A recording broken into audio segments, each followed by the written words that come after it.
Good evening, friends, and happy Thursday. I'm popping in for a quick tea time check-in session.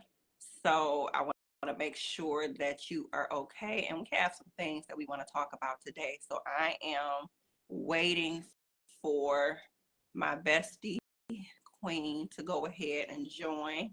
Queen, if you are here, come on in. And ladies, if you're watching, how was your day today? I know I always ask Queen, but how was your day? How was your week thus far? It's Thursday, almost Friday. It's Friday Eve. So I hope that you had a good day and a productive day and whatever it is that you did today. And I'm just going to wait for Queen to join me this evening. Queen, are you here? If you are, come on in. And ladies, we have a good one this evening. But I'm going to wait for Queen before I get started. Because, once I start talking, sometimes I just keep going. So I'm going to wait for her to join me. Fellas, you might actually want to get in on this one tonight as well. Queen, where are you, my dear? If you need help, send an SOS.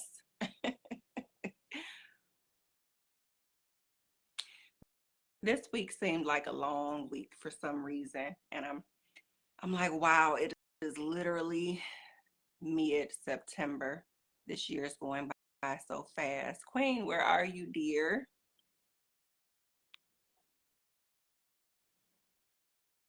Oh, okay. So I think it should be adding you now. Oh, there we go. My head is cut off. Let me see if I can fix this. Can you see me? I can see you. Can you hear me? How are you? I can't do it like that. I got to turn this way. You know what? Because I tried to rotate my camera before I started, and for some reason it would rotate it, but I was sideways. It didn't like flip it and make it be the right way. Oh, okay. Yeah, it was very weird. How are you Hi. this evening? So you can hear me? It's a little low. I don't know why. It's so strange. Like, I'm not sure why it's so low. Can you hear me? Yes. I want to push this microphone thing. Let me see what I happens. did too. And he asked me, did I want to leave it live? I said no. Oh, let me see.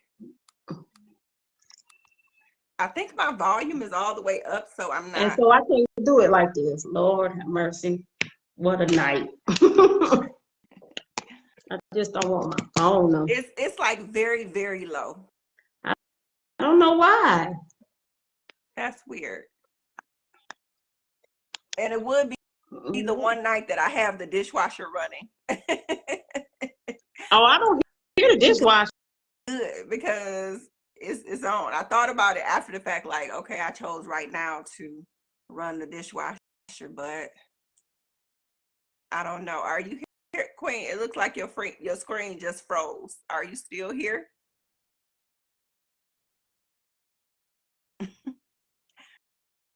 And I think I lost her. Let me see.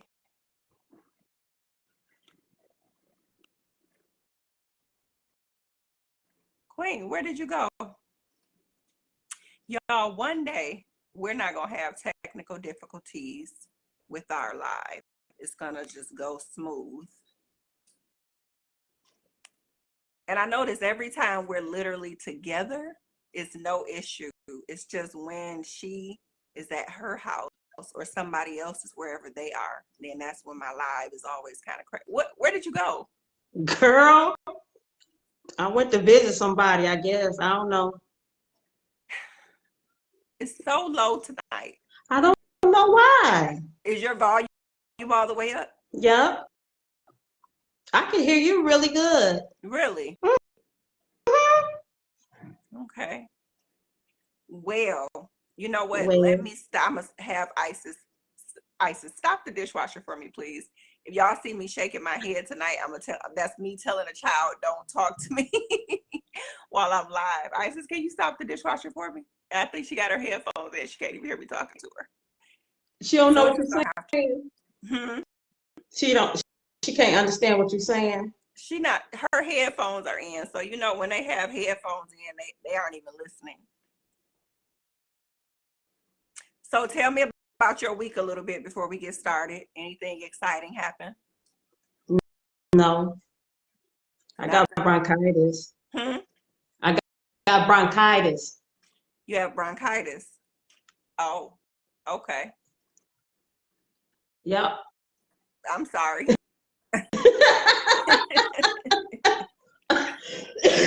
You're not gonna talk Lord. about the kids. I'm just really trying to figure out why is this volume so low? You want to go out and come back in? And not really. You know how I'll probably go out and the next thing you know, it's going to take 10 minutes for me to get you back in. So I'm just trying to figure out And why it's so you low. can't hear me at all? You know how it is sometimes when we go live and it's like the person is very faint. Hmm. It's just like Weird. that. It's very weird. So anyhow, ask me how my week was. Oh, how was your week? My week was You always have me okay. working and doing stuff. You always have me doing stuff.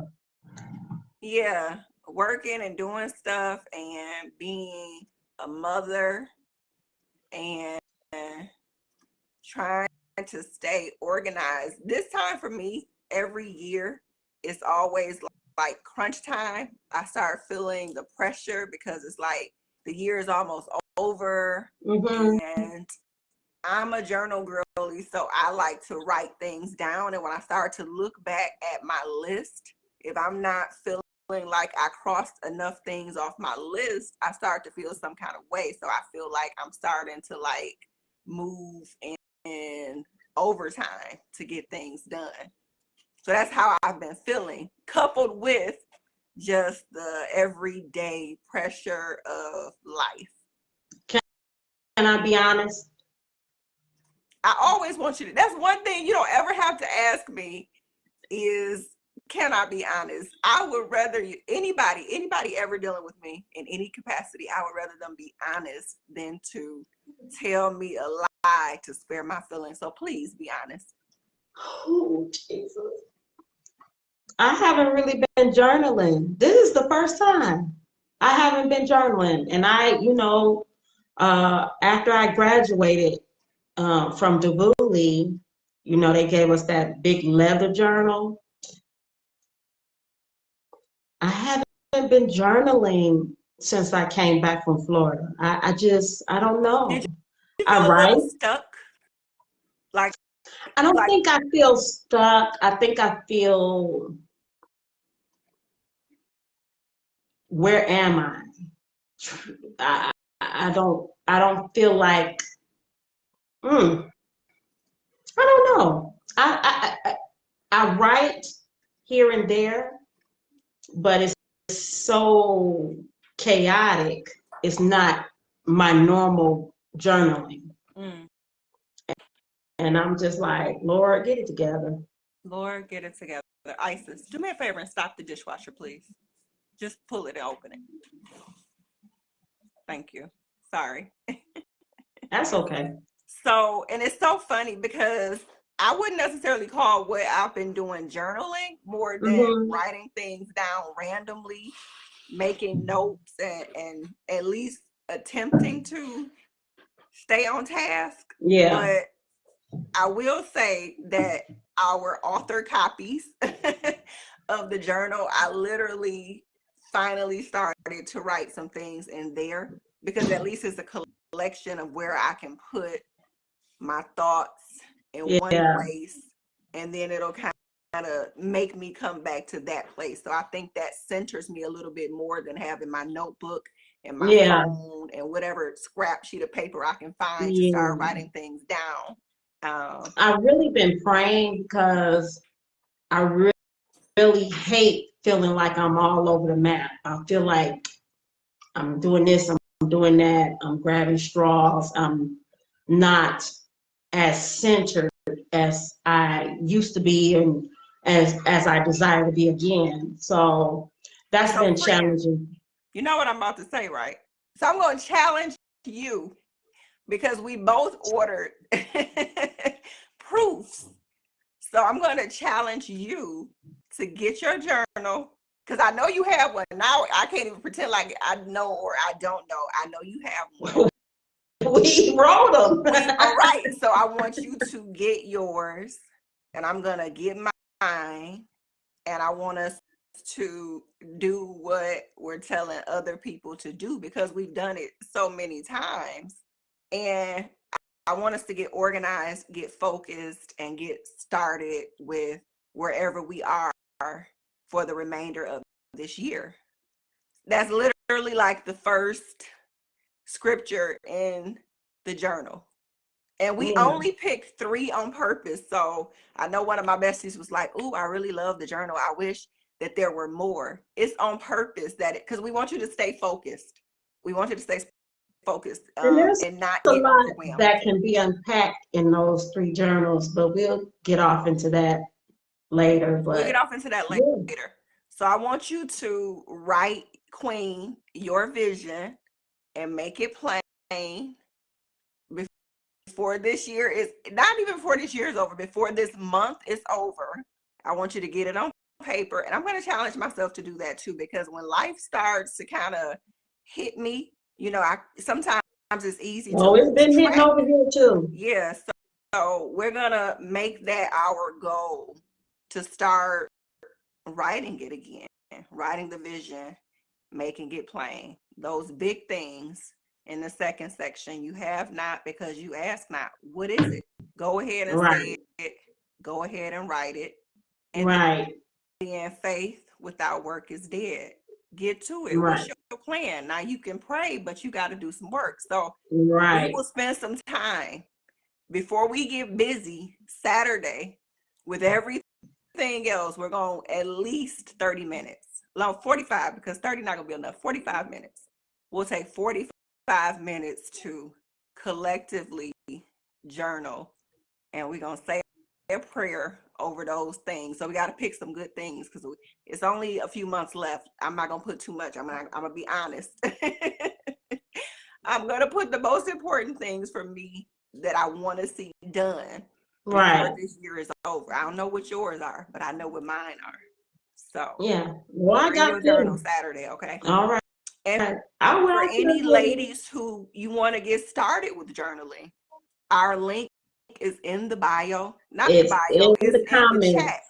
You can get yours as well. If you've never journaled before, so what? And we're actually going to be putting together an online course to teach you not just about journaling, but how to take your thoughts and literally turn them into a plan of action. Because that's literally the way the journal is set up so that you can take those things out of your head, make them tangible on paper, ask for those big things that you want. Literally, the Bible said that you have not because you ask not. It's Right. not because you can't have it. You might think it's too big for you to have, but if you could do it all by yourself, what would you need God for? So Right. I want you to write down what it is you want in that section. And in the third section is going to be grind time. You're going to get to it. What do I need to do to see these things through? So the link is in the comments, and I think I'll also put it in the live. But I don't want Okay. to talk too much about journaling tonight because we want to talk tonight about motherhood. Ooh, use a Motherhood. mother. And we had a conversation Tuesday that kind of led into this conversation as well, because if you didn't see the live on Tuesday, we were just talking about some things Wait, dealing with. before you go any further, We want you to click like and Oh, share. like and share this live, because this information, you know what I've realized sometimes, this may be something that you hear and you may know somebody that could benefit from the information.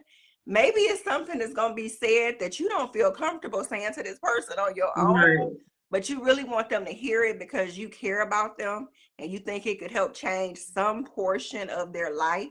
All you have to Right. do is share it. Share Right. it. That's all you have to do. That's it. That's So all. like it and share it.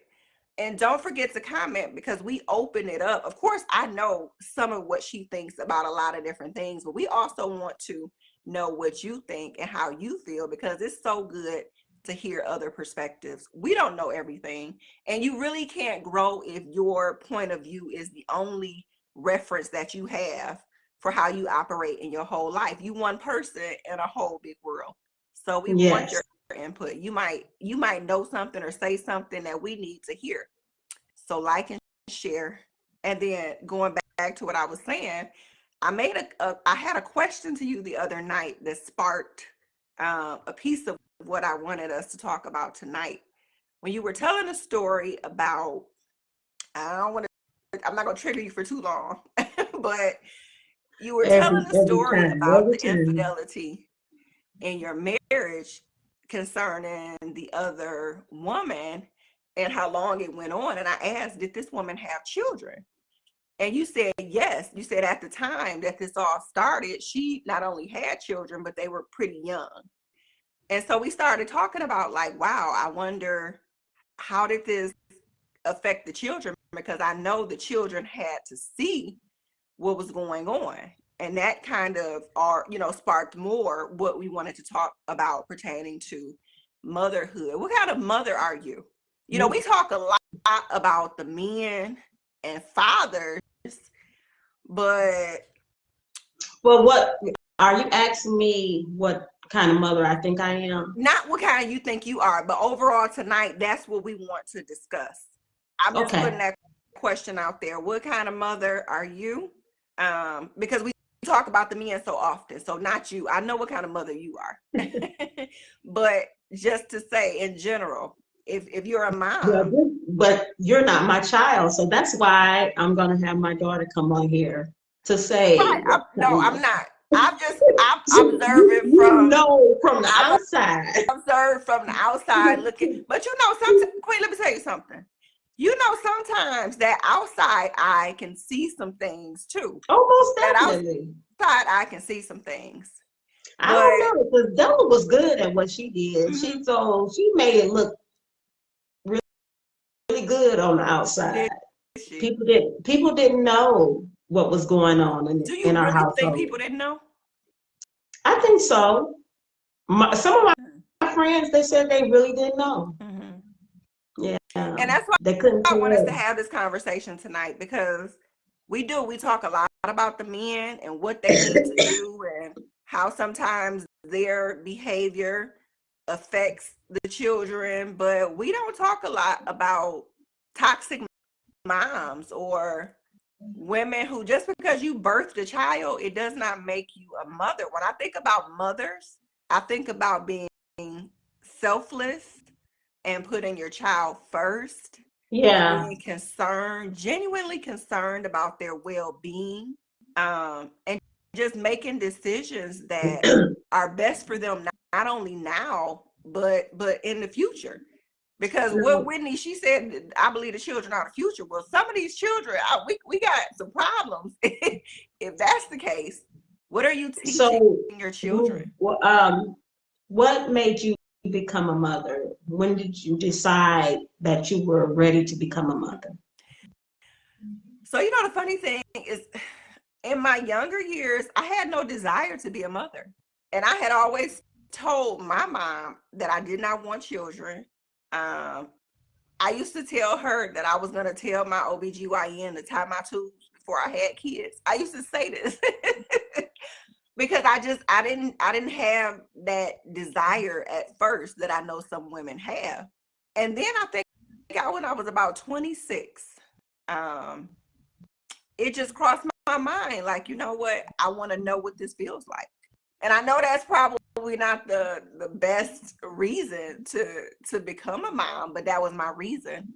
I was married at the time. I knew that my husband wanted a child, and he just always told me, you know, if we have one, that's fine. If we don't, that's fine too. But I knew it was his desire as well. So it was kind of like spur of the moment that I kind of made the decision. It wasn't, so we literally planned, Layla. Like 100% planned. And when I had her though, it was a totally different thing. Okay. That's when I knew then that I wanted to be a mother. Once, like, I literally saw that little, even when I, you know, was pregnant, I started getting those motherly feelings, but I didn't have them at first for a large portion of my life. I didn't want it. Really? Do you care to share why? I don't know if I had any particular reason why. I just remember, well, let me say this. I remember seeing all the sacrifices that my mother had to make being a single mother most of her life. And I wasn't even a single mother when I decided to have my child. And I'm really not a single parent now. I'm not married, but her dad is like 100% active. So I can't even say I'm a single parent now, but I just didn't have a desire for it. You know, I didn't want to have to, in the beginning, I didn't want my life to have to revolve around another person, because when you have a child, that's literally what is supposed to happen to a certain extent. Well, you know my story. I had my daughter when I was 14. And it wasn't a thought like, oh, let me go out here. Who are you looking at? Who Uh, are you looking at? Come on in the room. At least, where are you? Because I keep seeing your eye. You look distracted tonight. Where? Hey. Is you in there? How are you?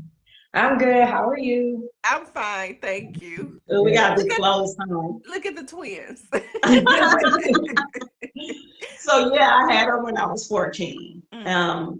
It was not a planned pregnancy. I was very mature for my age, you know, fortunately and unfortunately. It wasn't,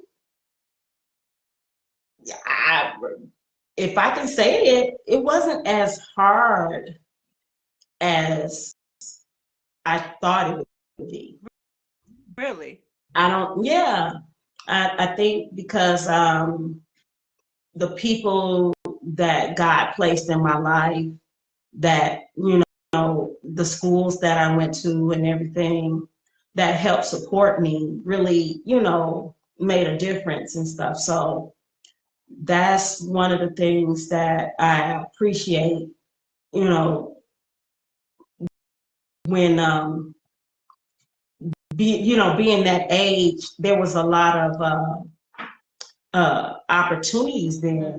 We had schools for teenage pregnancy, and we had a lot of centers that helped. So there was a center called the Lulabelle Stewart Center that had social workers that, you know, I was going into the ninth grade to Osborne. Okay. And I had went to go to school, and I'm going to go to school pregnant. I'm like, hey. And my mom was like, no, you're not going to go to school pregnant.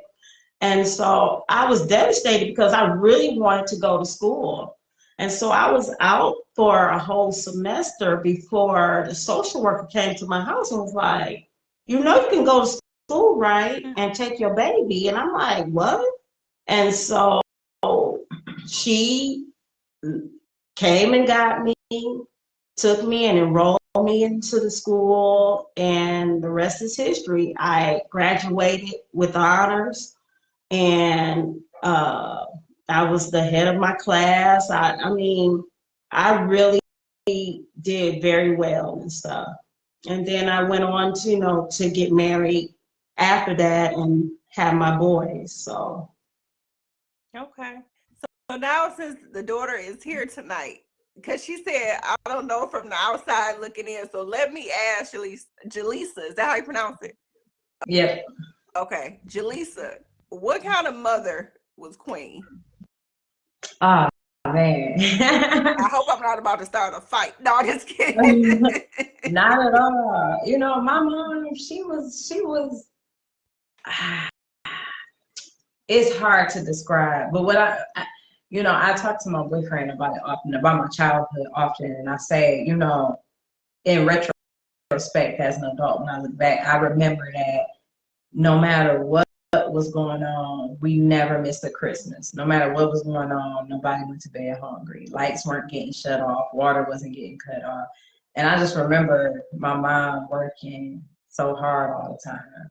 And that's the mother she was. She homeschooled me to the point where I was too smart to start school at my right grade. I had to wait. I had to sit out before I could start school. She just was very hands-on. She just, I don't know, the bomb. Like, she just was a really good mother, like, just a for real good mother. And it was crazy because she was so young. When I think of me as a mom now and being the age I am and thinking of what my mom had to do at a much younger age, it's like, wow, to be so young and to be that good of a mom, you would have thought she had raised 10, 11, 12 kids by the time she got to me, that type of thing. So that's the type of mother she was. But at the same time, we also had this relationship where it kind of felt like we were growing up together. Because we were. We really did. Yeah. But I always saw her as mom. I never really considered her age back then. It is until years later now that I don't know. I think she thought I was her girlfriend. No, not at all. She did. No, So, Queen, at 14, how did you know how to be a parent like this? Because she's saying you were young, but because there's some women now, they are 50 and are still not, I'm just going to say it, a good parent. So where did you learn this? Especially with what you had to deal with. I don't know, because my brother, he had a child, and my niece, she was a baby, and we kept her from time to time, but that wasn't enough for me to be able to learn these things. I don't know. I think it was by the grace of God. It just, God just, instilled certain things and like I said, put certain people in my life, the teachers and the people that were in the daycare that she was inside the school. They really helped me in my position as a mother. I couldn't have made it without them. They really taught me a lot. So maybe a lot of that is from them. But other than that, I don't know. I just made a choice. I knew how I grew up, and I knew how I wanted my children to grow up. And even though, they didn't miss a Christmas or they didn't miss certain things, the struggle was there, but I just didn't let them see the struggle, because that's just the mom that I was. I don't know if that was a good thing or a bad thing.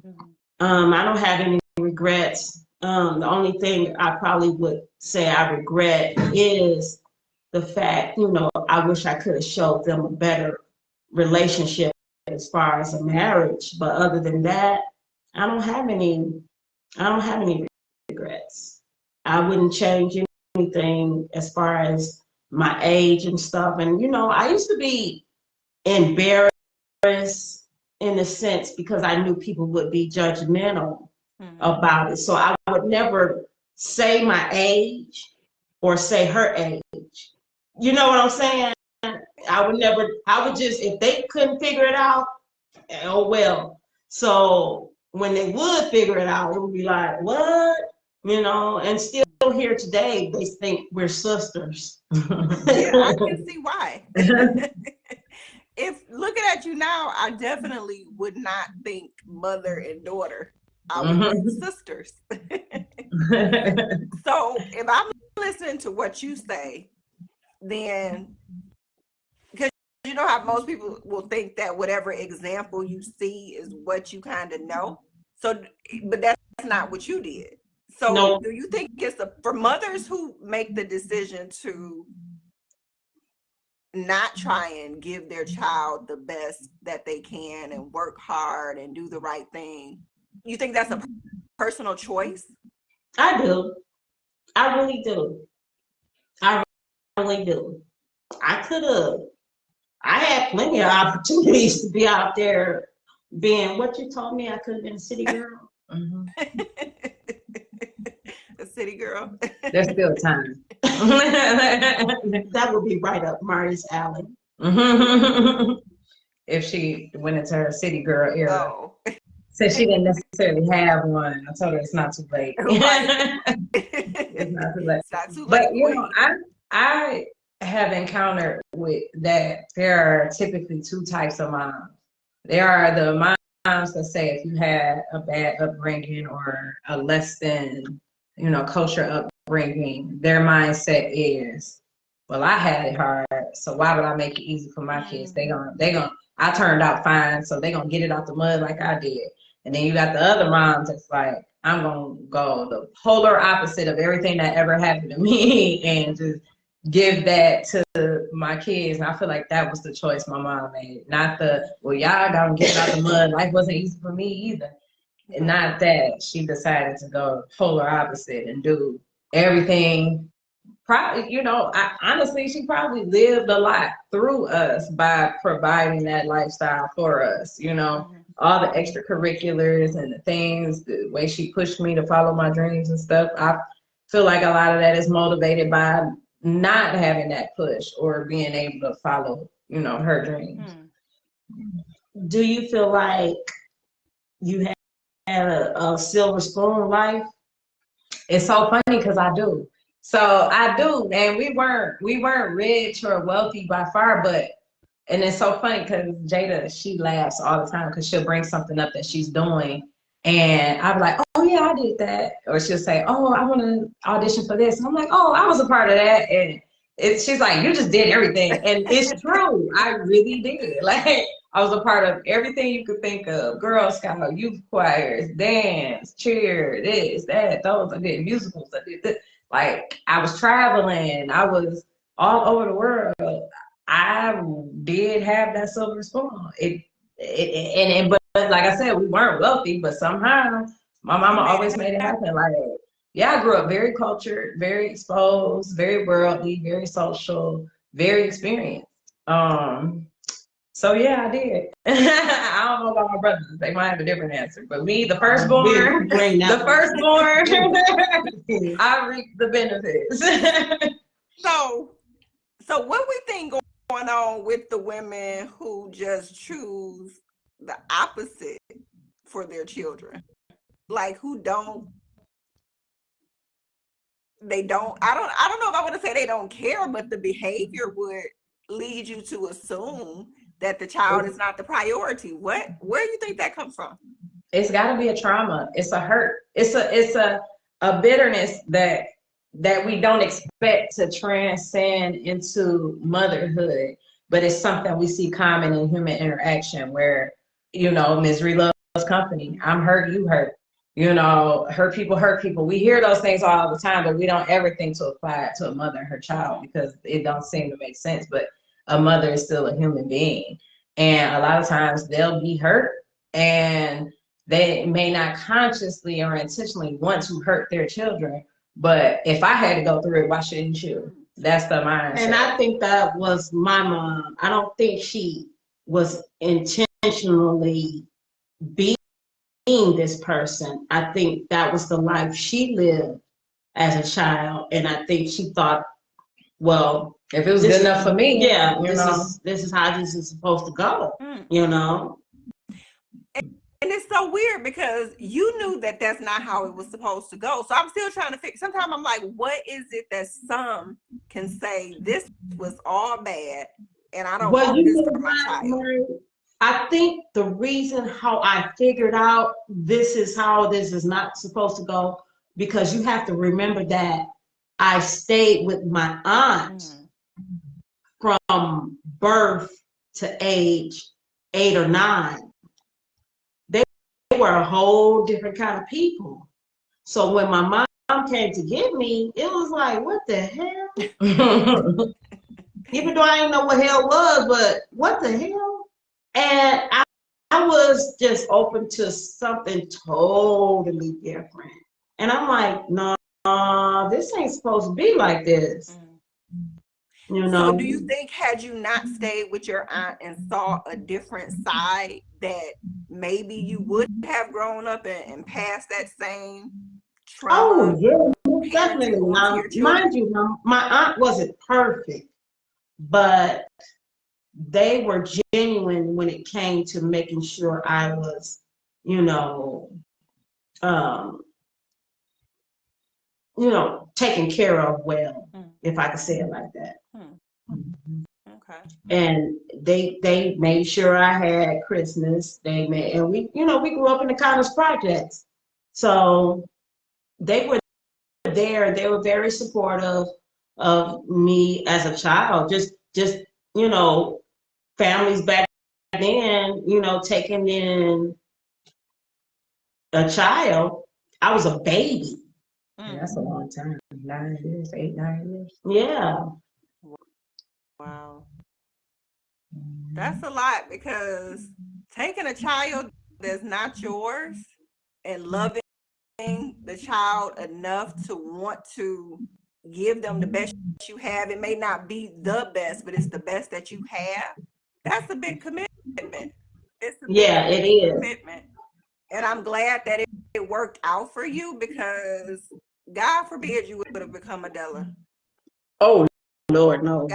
Oops, maybe I shouldn't have said her name, but I mean, but at the same time, all is forgiven, there that is, because I had to realize that like my daughter said, that hurt had to come from somewhere, that trauma had to come from somewhere. Yeah. So let's talk a little bit about the bitter baby mama, because you'll hear a lot of women talk about the deadbeat dad. But what about the bitter baby mama? What do you think? Um, I was a stepmom, and I had to deal with the other mother, and it wasn't too good. I think women look at women like us, meaning me and you, and think, oh, we think we're all that in a bag of chips, which we are, and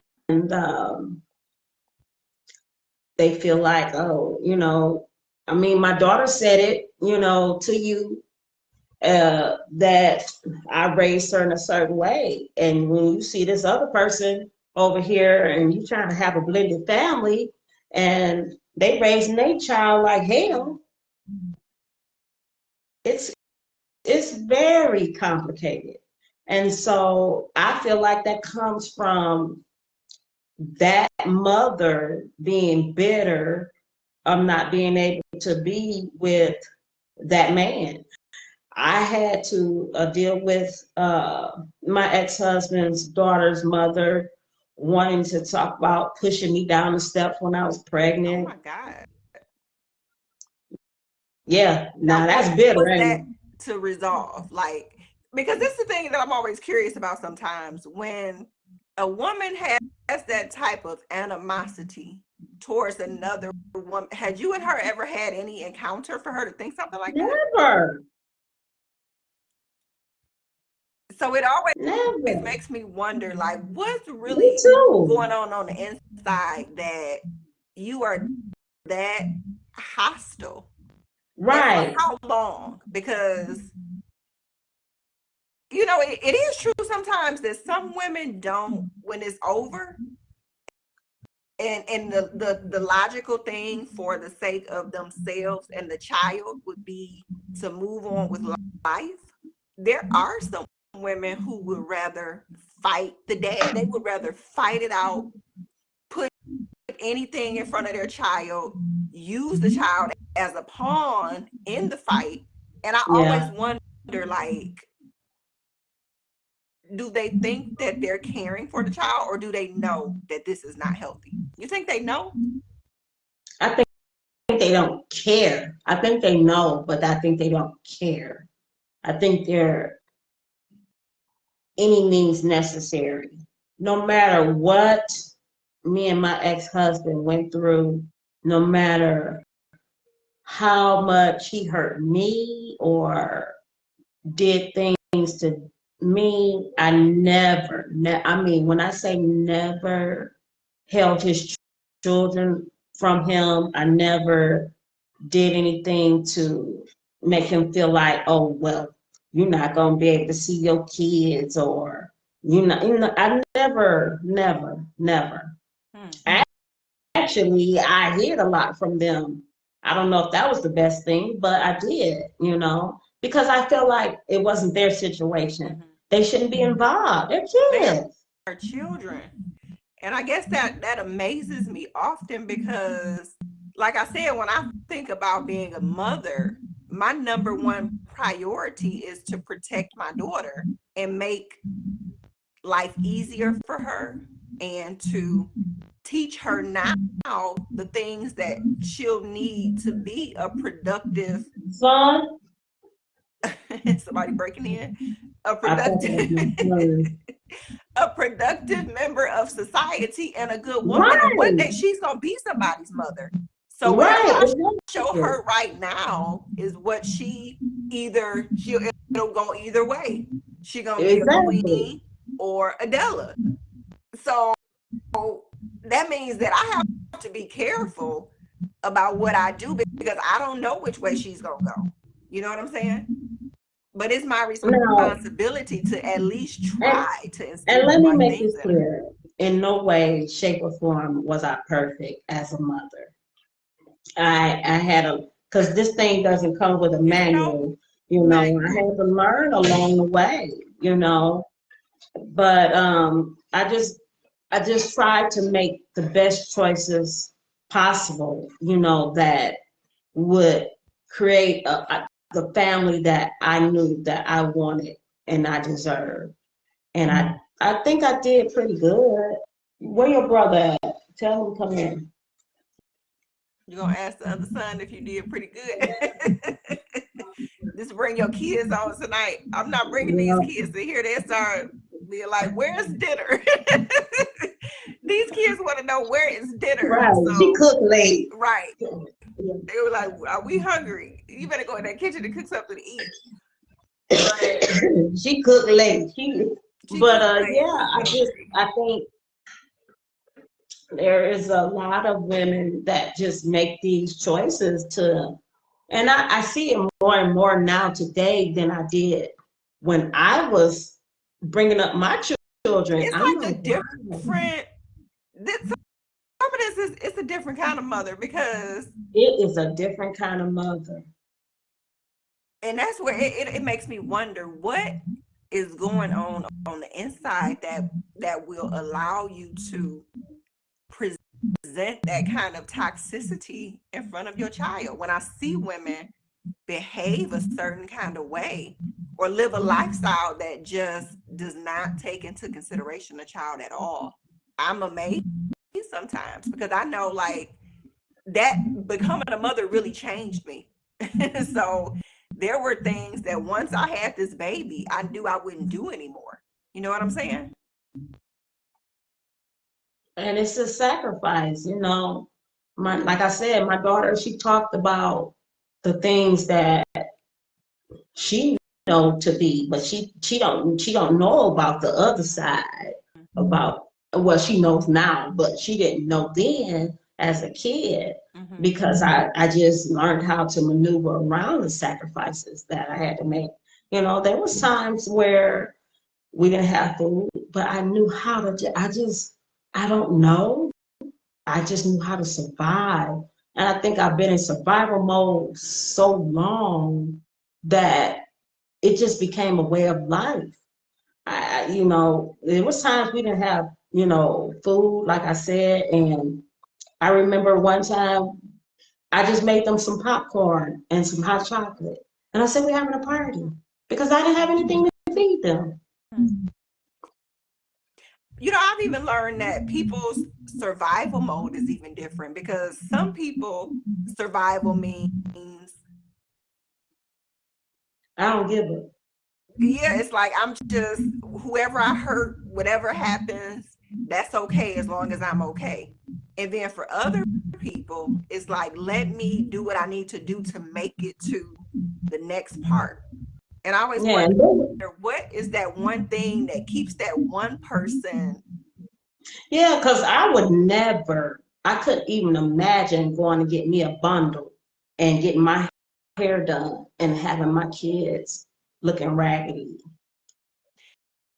And you know what? That's unfortunately, there are some moms, they are okay with that. You will see them and you will think one thing, and you see the poor kids, and it's like, hold up, how? If How? anything, you should go without. But that's not, and that's what I wonder, what happened to make some women understand it's not about me anymore. It's about my child. And then it makes other women say, hey, it's still about me, even if I have a child. I don't get that part. I don't know. I really don't know. And it saddens me because I see it, like we had an open house, and I won't say too much because that's my job, but just some of the parents, they just like, they didn't even care. They don't even want to talk to you. And it's like, I know your day is busy, but And that's another thing. I'm with your child as a teacher for 8 hours or so. Teachers are with the child more than the actual parent. And the thing that I don't think, and I used to be a teacher, and I remember parent teacher conference sometimes, and I remember in particular the students that were failing, you might only see the parent at parent teacher conference. And in some instances, I wouldn't see a parent until the end of the year where it was too late. And they want to say, why did you fail my child? Why did you fail your child? Where were Why you did you all fail your year? parent? Why didn't Right. you think it was important you got progress reports? You had all these different opportunities to come and be a parent. That's your first job. Yes, you have to work. Everybody has to work for the most part. But your work also includes raising your child. It's not the teacher's responsibility to raise your child. And then some And then, parents, they go overboard in other areas. I'm going to buy my child everything to compensate for the lessons I don't teach and the time I don't give. And then they yeah, because wonder, we have a lot of parents that, oh, well, don't take Johnny on the playground because I don't want him to get his gym shoes dirty. What? so you don't want Johnny to get no physical fitness today because he got new gym shoes on. He Yeah. can't go play and socialize and be with the other No. children because you're more concerned about his gym shoes. And then what are we, when we look at some of the stuff, like, what are you really teaching a child is important? What? What are you teaching Right. them? Do they even think about stuff like that? And when I was growing up, you know, when I was with my aunt, they taught us, it was my aunt and my cousins that stayed there. They were really dedicated to like teaching me my ABCs and different things that I need to know. Cause I was a drug baby. I had drugs in my system. My mom did drugs while she was pregnant. And so all of us, had drugs in our system. So I was in special education probably the first year of school, maybe kindergarten and first grade. And then I got out. Mhm. I ended up excelling and getting out, but they would teach me and do things with me. And nowadays I see a lot of these kids, they don't, the stuff that they should know, they don't know. They don't know the ABCs. They don't know how to count Or to, let's just even take it back to they don't know manners. oh, that one. Let's even before we get to the educational pieces of the pie. I Walking remember around. my aunt, because my mother worked a lot, but I'm thankful that my mother had a village. I remember my aunt being the manners aunt. You were gonna learn to say please and thank you. Thank you. And if an adult or anybody called your name, you don't say huh or what. You say, if you didn't hear them, you say Right. pardon You didn't me put or your feet excuse in the me. chair when you sat down at the table. You sat up and you had your napkin and you When wiped you your see mouth. adults, you speak. And it was like these things they were taught to, and I think it's a different group of parents these days It because is a different group of people, period. Because I have people when I say, "Oh, yes, ma'am," and why are you saying yes, ma'am? I say, well, it's out of respect. You're my elder, and I'm used to. You don't have to say that to me. even Oh, when I have okay. older clients, if they introduce themselves to me as Latasha, I'm calling you Miss Robinson. You're not my peer. I Right, wouldn't care. exactly. I'm not gonna call you that. I don't care if you told me Right, to. You are Miss, exactly. and if you don't like Miss Robinson, I'm gonna call you Miss Latasha to help you understand that I understand there should Right. be respect. But it's a different, It's a different ball game now. It definitely is. and we don't want to place all the blame on the mothers, I'm because not. the I'm fathers, not blaming it all on the mothers. It takes two to tango, and unless something happened to the other parent, it's both people's responsibility. That's what I'm saying. well, We can't get so caught up because I know people have to work. I know life is busy. It was one time when I really first started my business that my home life, I didn't worry about if the house was tidy and all that kind of stuff because I was in survival business mode. I had to put so much time into the business that I couldn't focus on these other things. So I didn't. I was literally one person, but it didn't mean that they weren't important. It might be the reason now Layla don't like to clean up her room. Who knows? you know, but like, I got away with it for so long. What you yeah, it's talking like, about what do you now? mean clean my room? But then here's my other thing. Then that's when we realize that we have not done the best. We don't keep pretending like we did. You go back, and at some point in time, you have to start correcting it, especially when they're still younger and they're still impressionable and they still will listen to you. You can't just let it, how long do you just let it go past? And now they grow up, and these are the adults that are now going to turn into parents. Do you think it's worse for girls than boys? Honestly, I think it's equal because I do believe in gender roles in households. So I believe if you don't train a daughter right, she might not be, unless she's like you or some other people in some ways where maybe I didn't learn it, I didn't see it, but it was important enough for me to figure it out because I knew that wasn't the right way. But it could go to the total opposite where they could say, this was my norm, this is what I know. And I don't want her to grow up and be an irresponsible woman or a bad mother or her house is unkept or just overall not knowing that there are certain responsibilities that she has as a woman. And then on the flip side, the boy is going to grow up into a man. And in fact, it might be worse if you're a man because God literally made a man to lead, protect, and provide. How can you lead unless he grows up to be a boy that turns into a man that realizes I might have missed these lessons, but I still need to get them. Otherwise, how is he going to lead? How will You he know what? protect? And it's the funniest thing, because my dad used to pick at us and say he wished we were boys. And so a lot of times he would treat us like boys. And I think that's probably why you so handy.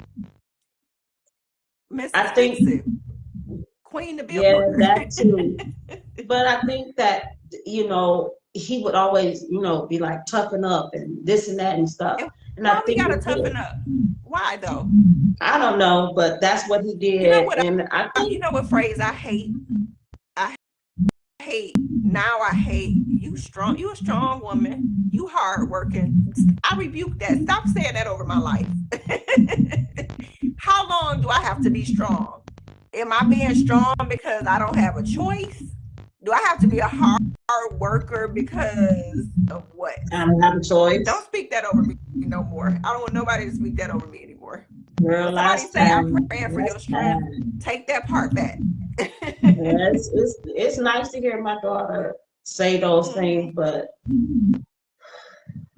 the burnout of being strong like that, it took a lot. The burnout. And like because what point in time do you just get to take that robe off and just look, Murray, it would be times me and my ex-husband would get into it because of the mother that I was.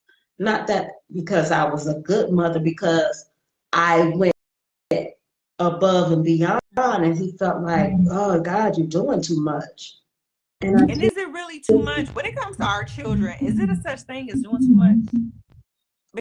Because when they're grown, I mean, yeah, you might still have some influence over them, but it's definitely not the same. What's doing too much? You literally created the person. You and God and the other parent. You literally created a life. So what is doing too much?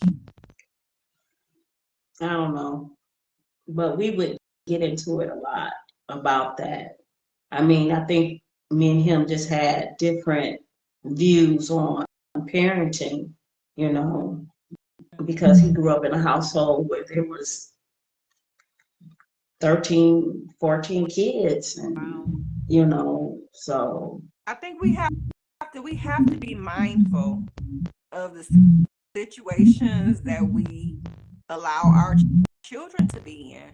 Like if it's just us, and even still, we should be mindful about the situations we allow ourselves to be in. Right. But when you have a whole other person, you can't stay in anything toxic, negative, that's detrimental to not only your health, but it's two of y'all. You a package deal once you have a child, and you have to think about the other person. They can't function for themselves. They depend on you, literally. Right. And it's just crazy. It's crazy to me sometimes that some parents are okay presenting toxic and crazy to and around their children. So now you are a mother of two. Blessed Lord. Overnight. Jesus did it again. No, I'm just kidding. Yeah, overnight. I am a mother of two. I'm an auntie mother now. And your thoughts? My thoughts are, I was very concerned about the life I provided to my child, and now I'm double concerned because I have double responsibility and double lives now that they're watching me. That's the thing. Some parents, I think they talk so much. Throw that out the window, because people are going to remember what you do. But if I'm telling them one thing, but every day they see me do something different, that's what they'll learn to do. Right. So now I'm very, very, very cautious and conscious of what am I showing them. I remember my niece said to me the other day, she said, Auntie, you home a lot. I said, it's okay for a woman to be home. I want to be here in the morning when it's time for y'all to go to school. I want to see what you look like. I want to make sure your clothes are clean. I want to make sure hair is combed. teeth are brushed. If you want to eat breakfast, I want to make sure that you've had breakfast. I want to know I want you to go out and look like you have a mother. And when you come home, I want to be here to greet you, know how your day was, know what's going on, because it's a lot that goes on in these schools. I want to know what's going on in school, what's going on in your life, what's going on in your friend's life, because they're pouring into you too. I want to say, now it's so funny, Queen, because for the last couple of days when they came home, I was in the bathroom doing my hair, and now they both come and stand near the door and tell me about the day. So like, and at their big age, they're 14, and now I have double no privacy, even at these ages, because they just want to be. Sometimes they just looking at me, and I'm looking at them, but it's okay. I got a big secret for you. What? It don't stop. It don't stop. I still I ate in my car today. I've done that a couple of times since they both been here, because now it's like, if I buy this, I'm gonna have to get it for everybody. What you have? In the garage. Oh my goodness. I sit right up. I pull under my carport sometimes and have my snack and my peace and my quiet before I come in. Because once I come in, I'm back to mom again. It don't stop. It doesn't change. It doesn't stop. For some people, it doesn't stop. But some people, it seems like it never starts. It seems like, because I've gotten a chance to see that more. For some people, it's like it never starts. The child never becomes a priority. That's true. Do you feel a sense of protection over them? Do you feel like, are you overly protective?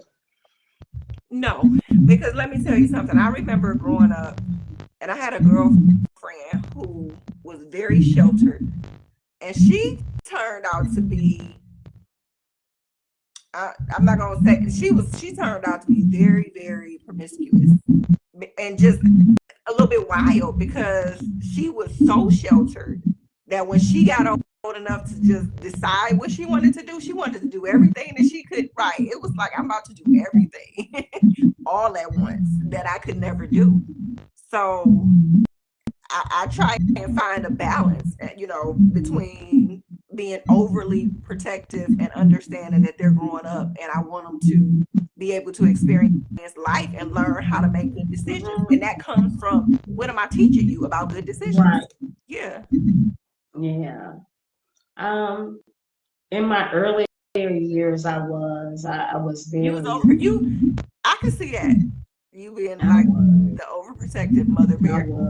I was in the bushes. Oh my God.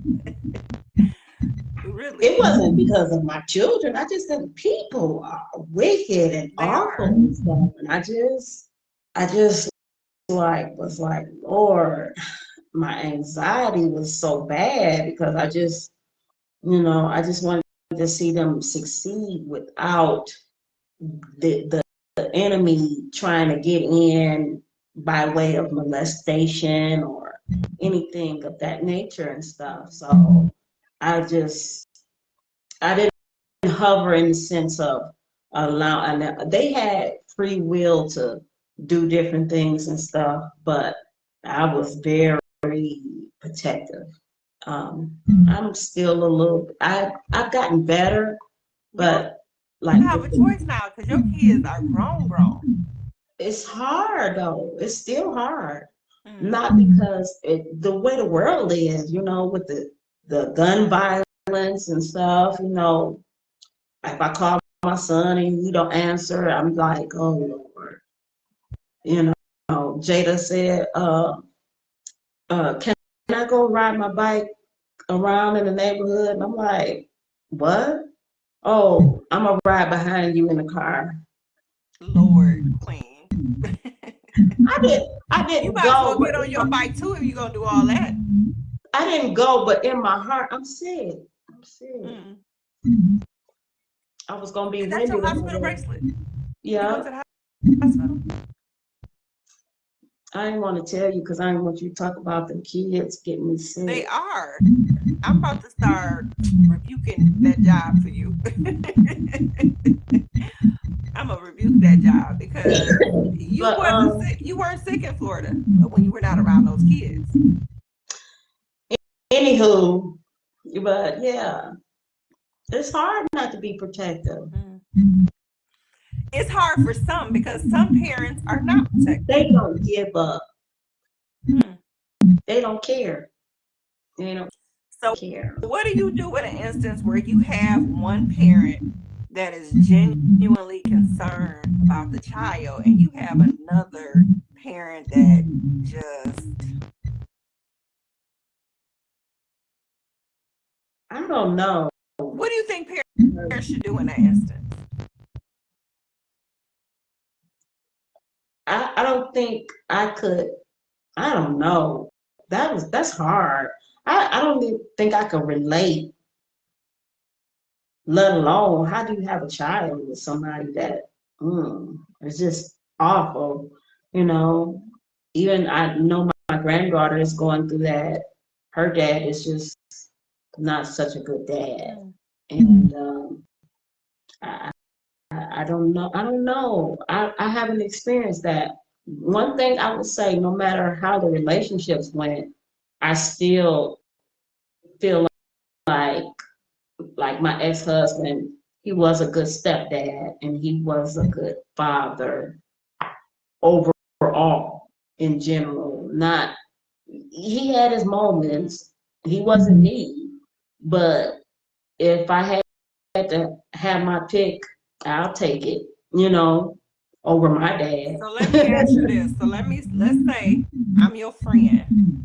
I am a bad mom, and you know I'm a bad mom. Do you have a responsibility to let me know about myself? And Anitra and Timmy, anybody watching, do you think that friends have the responsibility of correcting friends that are parents that are not parenting well? Most Or do definitely. you think that's not my business? That's their business. That's their child. Who am I to say something? No. And shame on you if you don't say anything. Shame on you as a person. I used to look at the people that was around my mother and think like, how do y'all not say anything to her? And I sometimes she had a couple of girlfriends that would say, you're quite abusive to them girls and you need to, chill, and she would get rid of them. Really? She wouldn't be there. Oh yeah. Yeah, because it was one, you weren't gonna tell her what to do with her kids. So you my friend.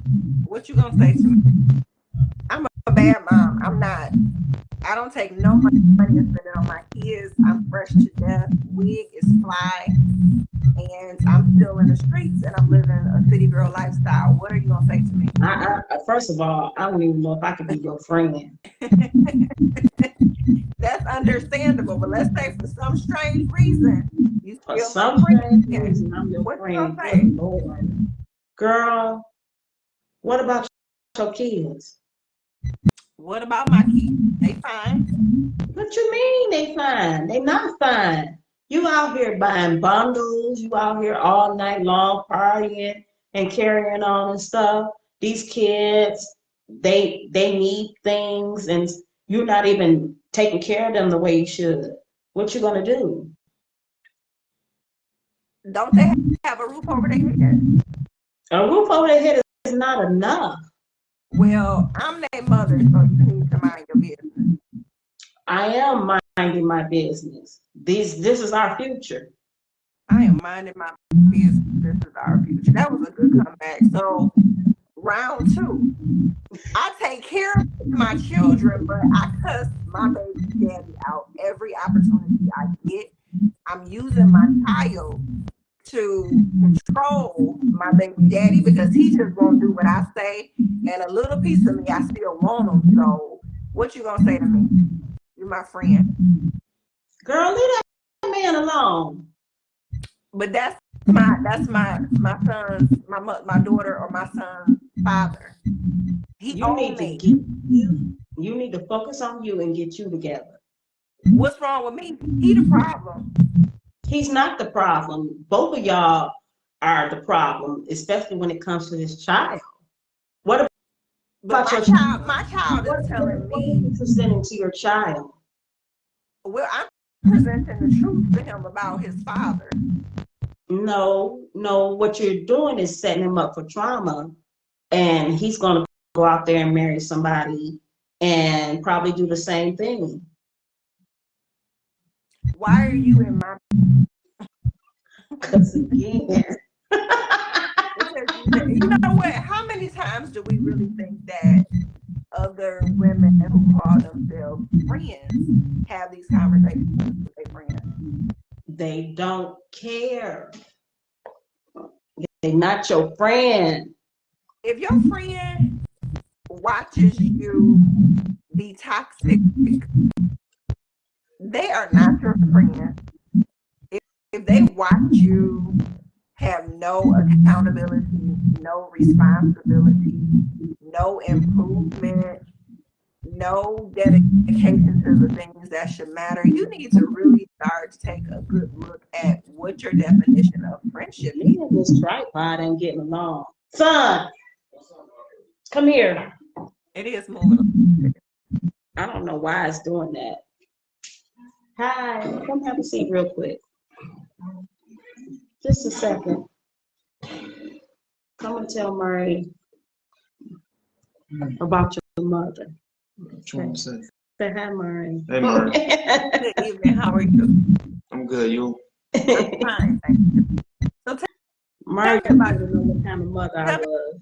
me about Queen. She was fair but strict at the same time. She ain't play about people babysitting us. We made her look good around other people. Like whenever I go to my friend's house, they'd be like, you know what I'm saying? I put things away while I'm over there, and they be like, I wonder why my kids don't do that either. You know what I'm saying? Because back in the day, we would get either in trouble or whooping. You know what I'm saying? For not. Queen, you whooped the kids up? It was like a repeated thing, like offense type thing. You know what I'm saying? Okay. So like, you know what I'm saying? So I learned from that. But great mother overall. That's Mm-hmm. great mother, and that's Yeah. good to hear. So, Yeah. so Queen said that it was a struggle. Did you ever know some things were a struggle? I knew it was a struggle, but I was always grateful for the things I had because they pretty much made sure that we had, you know what I'm saying, everything. But I was always occupied with video games, and I always had friends to go outside to not really worry about those type of things. You know what I'm saying? So those were the parents' problems, not the kids' problems. Yeah, they made sure that it wasn't, you know what I'm saying, anything that got to do with us. Queen, what happens to these kind of parents? I Where they don't can know. say, this is not my child's problem. Thank you, son. This is not my child's problem. This is my problem. And I need to keep that separate. Where did that go?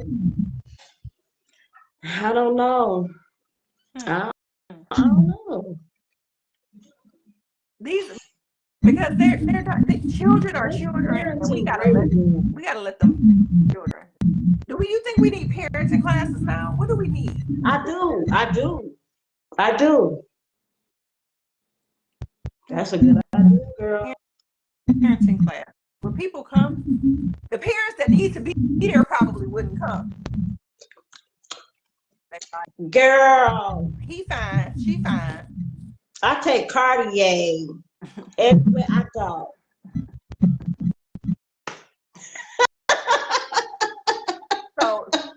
So what do we do, Queen? Because Whitney said that she believed that the children are our future, but so what we gonna do?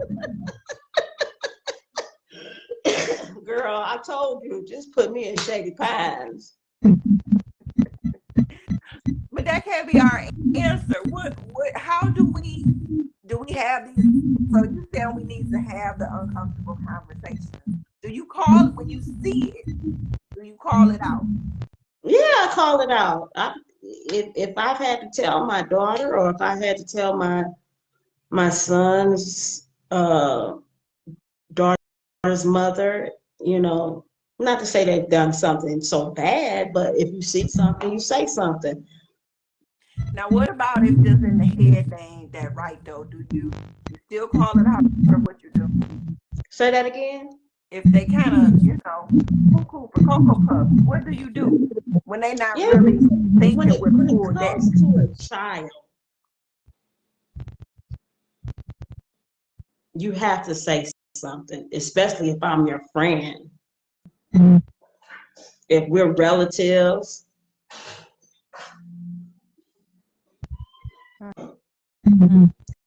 yeah, it's I not, agree. I don't think, it's not fair to these yeah, children. you can't sit back and say, this is not my child, so it's not my problem. Right. We need the village mentality again. Literally, we need that back. Right. Because I used to hear stories my mother would tell me when she was growing up, and if you did something that a neighbor saw you do it, the neighbor whooped you, and then you go home and you get a whooping too. And I'm not even saying that everybody got to be able to whoop the kid, but I'm saying, No, or be in your business to that extent, yeah. but But everybody was responsible for wanting what was best for the child. and that's another thing too. I'm trying to see how I can say this without exposing people. I don't feel it's right. I would never go to you and say, well, I saw so and so, or I saw your sister, and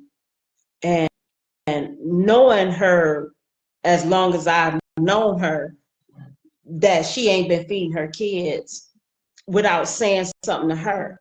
Why are you saying something to me? Why am I saying something to you without saying something to her? And you've been friends with her. I don't need you to come back and gossip about something. You know what I'm saying? People will take it and use it as gossip. You're not really caring about that child then. You need to really go to that person and say, listen, you ain't been, taking care of your child like you should.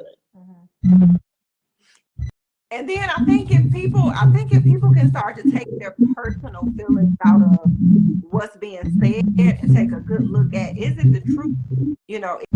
Is it the truth? Do I need to change? And not just when it comes to parenting, in life in general. There are people who will tell you things because they are genuinely concerned about your well-being, but you have to be big enough and receptive enough to receive it and then change it. Not be defensive, because some people you would try to tell them and they know they see it too, and they're like, "It's not me. I don't do this." And it's like, really, Stevie Wonder can see this, but you can't see this. Do you feel like there's a way to say it without tiptoeing around it? Because I know, it is a sensitive. Here's the thing. God says that we should correct in love, but love does not mean to tiptoe. Like some things you just have to say. You don't have to be mean or disrespectful, but me telling you the truth is not necessarily being mean or disrespectful. If it's something that you're doing or not doing, and I have to say, hey, Queen, this is what I'm seeing. I don't think it's the best. I'm not disrespecting you. The truth may not sound good sometimes. Well, one thing I've learned in a lot of these situations is lead by saying, how can I help you? That's what they taught If us. they want the help, though. So, because you see, you might offer that to some people and they don't see the problem. I had a conversation with somebody recently and I said, well, how can I help you? What would you like me to do? And it went back to the crazy. So in those instances, they really want to help.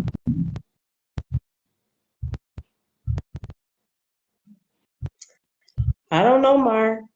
We're going to have to keep this in prayer because I think our children are too much to risk, you know. Even if I didn't birth them, these are the same kids that go to school with my kids. So Right. they're introducing whatever they're introduced to my child too. So That's I can't right. just say, well, it's not in my home, so it's not an issue. Because they That's bring it right. into my child's school and into her classroom and into my niece's classroom. So That's it is right. my concern and it is my issue. So each one, teach one and try to reach one. It is your business. You said it. You hear, See you hear my something, son say say something. you hear my son say I was strict. My daughter ain't tell you that part. She didn't tell us that part. I had to be. And it's, I don't think it's anything. Some people look at strict. Was it strict or was it just discipline? Because It children was this. need to be disciplined. They need to understand. The Bible says, "Spirit arise for the child." It was So discipline. it's It was. nothing wrong with disciplining It your was child. structure. It was discipline. It was structure. It was okay. It's 9 o'clock. You should be in the bed. Did you get your clothes ready for school? You know, did you do your homework? Turn that TV off. You're not going outside at this time. We can't do that. No, you won't be going to the movies. It's a rated R movie. You're not of age to watch a rated R. I was that mom. And that all sounds like things that children need to hear to help them understand limits and boundaries and structure. Because if Yeah, you never teach them, we really can't get mad at for if we didn't teach our children something, we can't get mad if they don't have it or know it. You didn't teach it. yeah. They didn't just go to the refrigerator. They called, and if I wasn't home and I was somewhere elsewhere, they called and asked, "Can I go in the refrigerator and get this or that?" You know, they didn't just do what they wanted to. No. So if you had to sum up, and I'm not gonna limit how many words, but motherhood. What is it to be? What does it mean to be a mother? Not just birthing a child, but literally be a mother.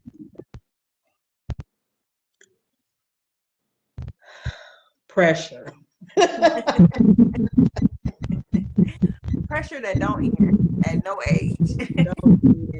um, love, agape love, um, endless, endless nights of caring and compassion, at least for Sacrifice. me, sacrifice. Sacrifice. You know, I just, I think being a mother for me has been one of the greatest rewards of my life, even at the age of 14, having my first child. And I look at that now, Quinn, looking at these girls, and I couldn't, well, I could, these are literally babies. They are babies. So to hear your daughter. I don't know how. I don't know how I did it. By the grace of God. And I'm going to see if I can find some pictures. Did you look for it? I didn't look 14, but I didn't look 19. Lord, I need to see some pictures. I need to see what 14-year-old Queen looks like. I don't know if I have any. Okay. Well, I will say that I am glad to have friends, because with friends like some people have, you don't ever need an enemy. So I'm glad to have friends like you who will tell me the truth, even if it don't feel good, you know, because friends, they want to see you be better, do better, and have better in all areas. If they can't do that for you, that's not your friend. What would I ever do without you from the beginning to the end? always be right there beside me. So I'll call you my best friend through the good times. So if I win. Okay, I got a cough. You got a call. Well, Queen, it is always a pleasure to talk with you, see your face, Oh, Lord. input, I have to write a book now. to build with you and grow. Because it's been 10 years. It's been 10 years now, if not a little longer. Yeah, When a little I hear longer. people say, I don't have friends, I don't understand that part. Because if you can't have at least one or two good friends, you got to even reevaluate yourself. You got to evaluate. I got at least two. You need at least two. You can't get along with two people. I don't know. It don't be about not getting along with. I just don't like everybody. But okay, so somebody don't like everybody. You can't. It's not two people. It's two people I like. Okay, so that's my point. When I hear people say I don't have friends, I'm wondering about you because none, not even one. I don't trust everybody. Not even one. It's two people I trust. And I've heard people say they don't have any, and they say it proudly. And I just think that's a sad way to live because God did not I like that too. put you here to be in relationship with people. He didn't design it that way for you to be. You're not an island. He didn't make it that way. So, not gonna go there tonight. That's a totally different topic. But I appreciate hearing children say what I knew that I saw anyway about you. I was a little scared about that boy. Right. The boy is there. I don't have a son, but I just know men in general. They'll surprise you. I was scared. Hmm. All right, friend. Okay, friend.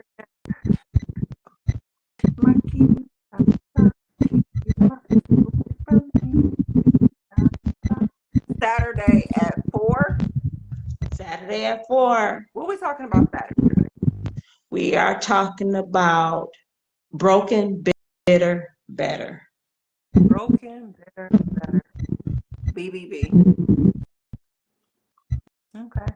I got something to say about each of those. Me too. Okay. So, all right. I hope you have a good day. Are you going to work tomorrow? Yes, ma'am. Because I believe the children are our future. I rebuke some of them children being my future. But do y'all wear masks at school? I don't want to. My ears hurt with the mask on. I want you to put your mask back on, okay? I don't want to. Because I just need you to put your mask back on, okay? Just put your mask on. So I'm gonna put together a piece for you, knock that cold, that little cough right on out. So I will see you Saturday, and I hope you have a great Friday, okay? All right. Thank you. Bye. Goodbye. Enjoy your evening. You too. Bye.